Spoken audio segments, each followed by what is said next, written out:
አንቺነይማ አኔ መጥቻለሁ ጉየሽ አንቺነይማ አኔ መጥቻለሁ ጉየሽ አንቺ ዳኒሻ ደግሞ አንቺ መሪማ አንቺን አግኝቻለሁ ወደ አንቺ እየመጣ ነው አንቺ ዘገየሽ እኮ የት ነሽ እያለ እንግዲህ ለሩትዬ ዘፍኖላት ወደ ሩትዬ እየሄደ ይገኛል ማለት ነው። ሩትዬም ደስ ብሏታል።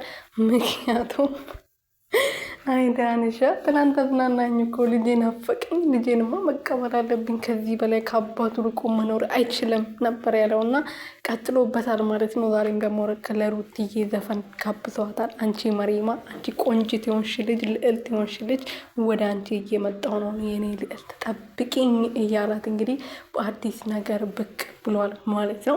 ሩትዬም እንደዚሁ ጓጉታ እንደምጠብቀው እንግዲህ ተስፋ እናድርጋለን። ማታ በአዲስ ነገር ይመጣሉ ብለን እናምናለን ማለት ነው። እንጠብቃቸዋለን የኔ ውዶች ማለት ነው።